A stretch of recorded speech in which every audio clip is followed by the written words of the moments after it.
শুনে এসছি ঠাকুর বিসর্জন না হলে বিজয়া দশমী হয় না।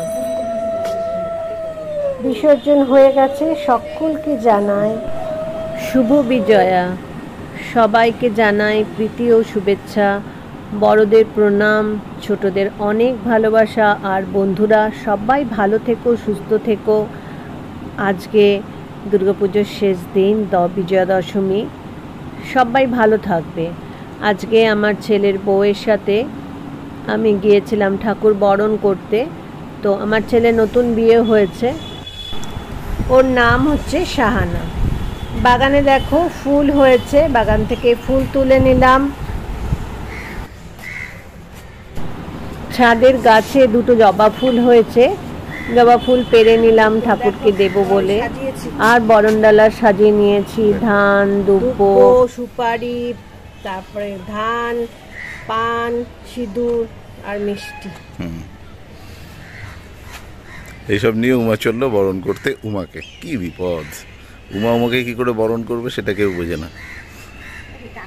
ঠিক আছে, উমা এখন যাচ্ছে উমাকে বরণ করতে।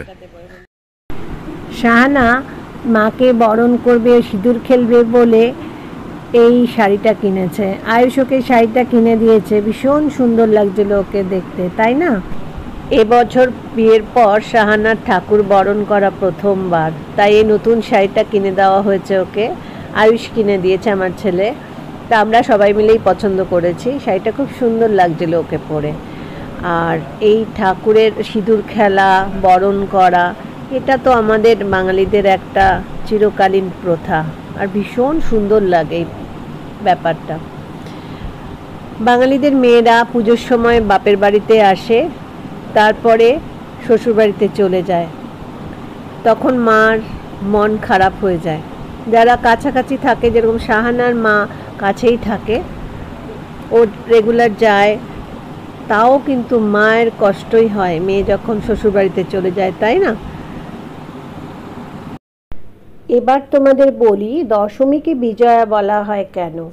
পুরাণে কথিত আছে মহিষাসুরের সঙ্গে 9 দিন 9 রাত্রি যুদ্ধ করার পর দশম দিনে জয়লাভ করেন দেবী দুর্গা। তাই এই বিজয়ের দিনকে বিজয়া দশমী বলা হয়। যেহেতু দশম দিনে বিজয় হয়েছিল তাই বিজয়া দশমী।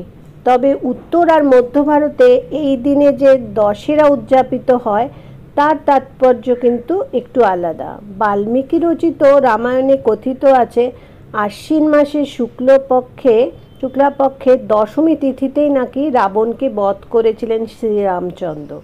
আর তাই এই দিনটিকে দশেরা মানে 10টা মাথা যুক্ত হিসাবে পালন করেন উত্তর আর মধ্য ভারতের মানুষ। এই সময় কিন্তু রাবণের মূর্তিকে ওরা জ্বালায় আর কি। তো অনেকেই দেখে থাকবে যারা গেছে উত্তর ভারতে। একটা গল্প বলি। রানী রাসমণির জামাই মথুরবাবু একবার দেবীকে বিসর্জন দিতে দেবেন না কিছুতেই। মাকে বিসর্জন দিলে তো অনেক দূরে চলে যাবে, তাই তিনি জিদ ধরে বসেছিলেন।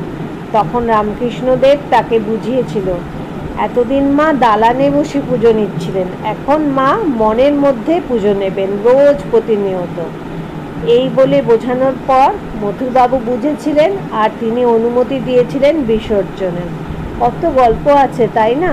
তবু বিজয়া মানেই তো আমাদের কাছে একটু মন খারাপ হয়। মা দুর্গা চলে যাবে মানে আমাদের আনন্দ একদিন যে কদিন ছিল মেয়ে যখন ঘরে এসছে, সেই আনন্দটা কিন্তু এবার শেষ হয়ে যাবে। সেটাই বা কম কষ্টের কি, তাই না? মা কিন্তু সন্তানকে ছেড়ে কোথাও যান না। আমাদের মনে বা আমাদের ঘরে তো দুর্গা প্রতিমা থাকে, তাকে তো আমরা নিয়ত পুজো করছি।